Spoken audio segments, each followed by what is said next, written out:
خادم دین ہے اس پر اعتراض کوئی کرے خام خواہ بے جائے اعتراض، تو دل چھوٹا نہیں ہونا چاہیے، دل چھوٹا نہیں کرنا چاہیے، مغموم پریشان نہیں ہونا چاہیے.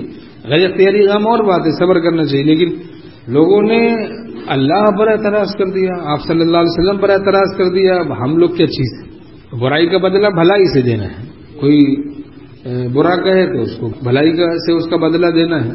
حضرت حکیم الامت مولانا شبلی صاحب تھانوی رحمۃ اللہ نے فرمایا اپنے احباب سے ایسی شفقت ہو جیسے اولاد سے ہوتی ہے.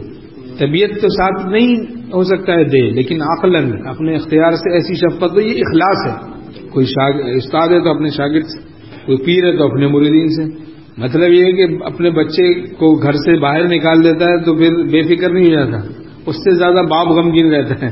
اپنے دوست سے کہتا ہے بھائی اس کو کہو اس طرح واپس جائے، معافی مانگے اپنے ابا سے، تو یہ اندر اندر خود کوڑا ہوتا ہے. ایسی شفقت ہونی چاہیے، ورنہ خلاف اخلاص ہے، نفسانیت میں مبتلا ہوتے ہیں. کہتے ہیں بھائی جلال ہے، جلال کہاں ہوتا ہے؟ جلال بعض کہتے ہیں بھائی میں یہ جلال ہے میرا.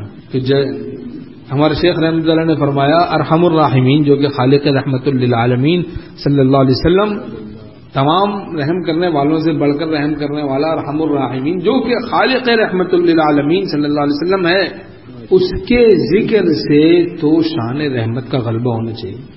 یہ تمہاری حالت کیسی غصے والی ہو رہی ہے، پتہ چلا تم اس کا ذکر صحیح طور سے نہیں کر رہے، کسی اللہ والے سے اس کے مشورے سے، اس کی نگرانی میں، اس سے پوچھ کے نہیں چل رہے ہو، جبھی غیر معتدل ہو رہے ہو، ہر شخص سے الجھ رہے ہو، کہتے ہو بھائی ہمیں جلال.